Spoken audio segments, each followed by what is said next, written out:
तू तो जादुई था ना, फिर तुझे क्या हो गया? तूने कल ही तो मेरी मदद की थी, आज मुझे छोड़कर कैसे जा सकता है? भगवान, मुझ गरीब की खुशी आपको बर्दाश्त नहीं हुई। वो तेज तेज से रो रहा था और तभी उसके पास से एक साधु गुजर रहे थे।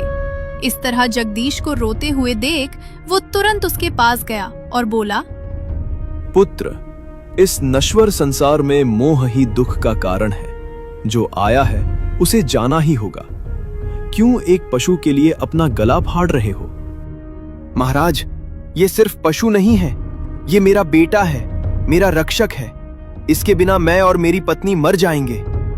आप सिद्ध पुरुष लगते हैं, कृपा करके इसे ठीक कर दीजिए। अपना सारा जादू, सारी शक्तियां लगा दीजिए महाराज। ये कोई साधारण जीव नहीं है। इस पर किसी पिशाचनी शक्ति का प्रहार हुआ है। मैं इसे जीवन दान तो दे सकता हूं, लेकिन मेरी शर्तें कठिन है। आप जो कहेंगे मैं वो करूंगा, बस इसे जीवित कर दीजिए।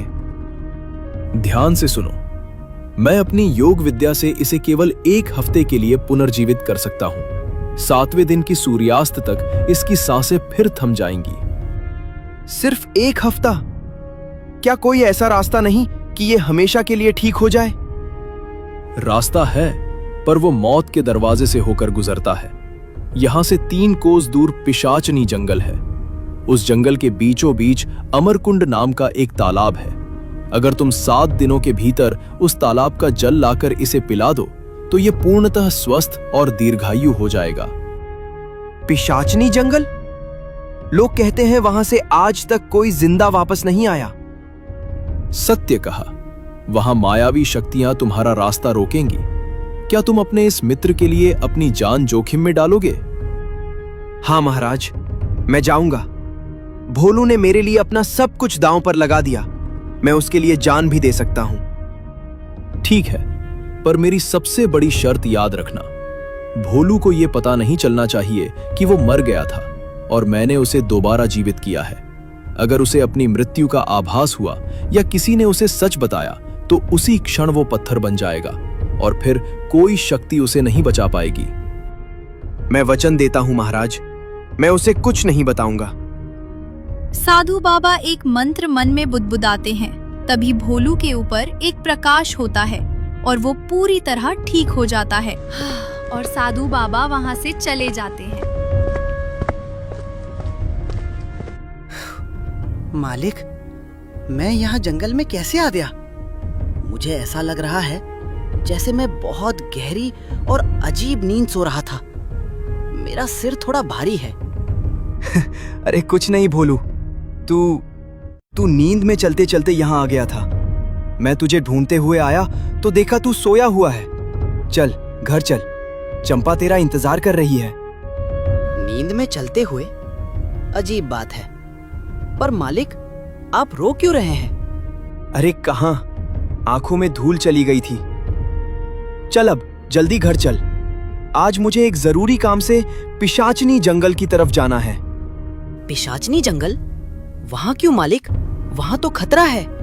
बस एक जड़ी बूटी लानी है, तू चिंता मत कर। तू बस घर पर रह और अपना ख्याल रख।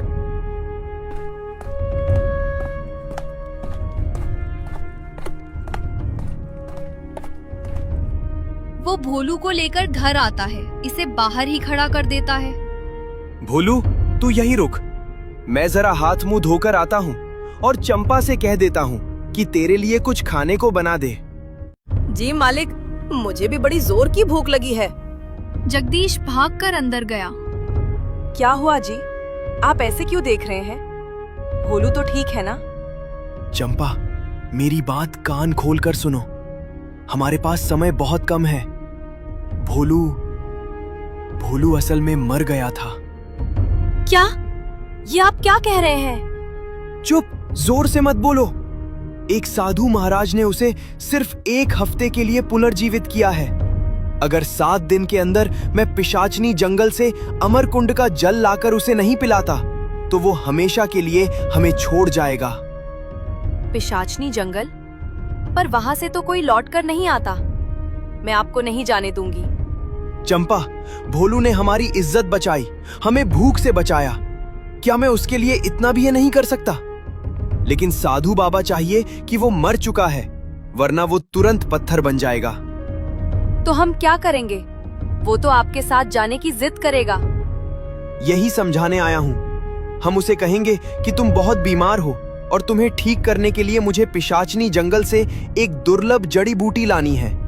जब वो ये सुनेगा कि तुम्हारी जान खतरे में है, तो वो खुशी खुशी मुझे वहां जाने देगा और घर पर तुम्हारी रक्षा करेगा। हमें ये नाटक करना ही होगा चंपा। ठीक है जी, अगर उसकी जान बचाने का यही रास्ता है तो मैं तैयार हूँ। जगदीश और चंपा बाहर आते हैं। चंपा माँ, आपको क्या हुआ? आप इतनी पीली क्यों दिख रही हैं? भोलू, बहुत बुरा हुआ। जब मैं तुझे ढूंढने जंगल गया था, पीछे से चंपा को एक जहरीले कीड़े ने काट लिया। इसकी हालत बिगड़ती जा रही है। क्या?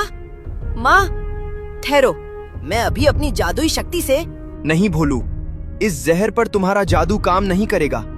साधु महाराज ने कहा है कि इसके लिए पिशाचनी जंगल की नीलकमल जड़ी बूटी ही चाहिए। मुझे पिशाचनी जंगल? मालिक, वो जगह मौत का कुआं है। मैं आपके साथ चलता हूँ, मैं आपकी रक्षा करूंगा। नहीं भोलू, अगर तू मेरे साथ गया तो घर पर चंपा की देखभाल कौन करेगा? अगर रात में इसकी तबीयत और बिगड़ी तो इसे पानी कौन पिलाएगा? तुझे यहीं रहकर इसकी रक्षा करनी होगी। क्या तू मेरे लिए इतना नहीं कर सकता? नहीं मालिक, ये नहीं हो सकता। आप अकेले उस नरक में कदम नहीं रखेंगे। पिशाचनी जंगल कोई मामूली जगह नहीं है। वहाँ पेड़ भी रास्ता बदलते हैं और हवाएं भी जान लेती हैं। मैं आपके साथ चलूंगा। भोलू, बात को समझ। चंपा की हालत देख। अगर इसे कुछ हो गया तो मैं खुद को कभी माफ नहीं कर पाऊंगा। तुझे इसकी सुरक्षा के लिए यहाँ रुकना ही होगा। मालिक, आप चंपा माँ का बहाना बना रहे हैं। मुझे लग रहा है कि आप मुझसे कुछ छुपा रहे हैं। और अगर माँ बीमार है तो मैं अपनी जादुई गति से जाकर जड़ी बूटी ला सकता हूँ। आप मुझे क्यों रोकना चाहते हैं? नहीं, वहाँ जादू काम नहीं करता। साधु बाबा ने कहा था कि पिशाचनी जंगल में जादू करने वाले की शक्ति उल्टी पड़ जाती है। इसलिए सिर्फ एक साधारण इंसान ही वहां जा सकता है। तो फिर तो आपका जाना और भी खतरनाक है। मालिक, आप मुझे घर का जानवर समझते होंगे, पर मैं आपको अपना सब कुछ मानता हूँ। जिस जंगल में साए इंसानों को निगल जाते हैं, वहाँ मैं अपने मालिक को अकेले मरने के लिए नहीं छोड़ सकता। अगर मौत आएगी तो पहले भोलू का सामना करेगी, फिर आप तक पहुँचेगी। भोलू बेटा, मेरी बात मान ले। तू यहाँ रहेगा तो मुझे हिम्मत रहेगी। नहीं माँ, आज बेटा माँ की बात नहीं मानेगा। मालिक सीधे साधे इंसान हैं। उन्हें दुनिया की चालाकी नहीं पता। पिशाचों की माया तो दूर की बात है। मालिक, अगर आप मुझे साथ नहीं ले गए तो मैं यहीं इसी वक्त अपना सिर किसी पत्थर पर दे मारूंगा। ये क्या कह रहा है भोलू? पागल मत बन। मैं गंभीर हूँ मालिक। या तो हम दोनों साथ जाएंगे या फिर मैं यहीं अपने प्राण त्याग दूंगा। आप तय कर लीजिए। जगदीश धर्म संकट में पड़ गया। उसे साधु बाबा की बात याद आई कि भोलू को अपनी मौत का सच पता नहीं चलना चाहिए। उसे लगा कि अगर वो ज्यादा जोर देगा तो भोलू को शक हो जाएगा। ठीक है भोलू, तू जीत गया, पर याद रख,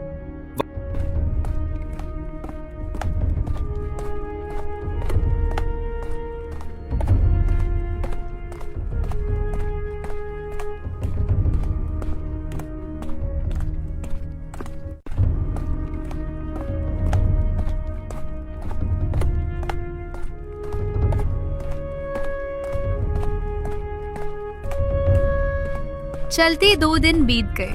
अब वे दोनों पिशाचनी जंगल में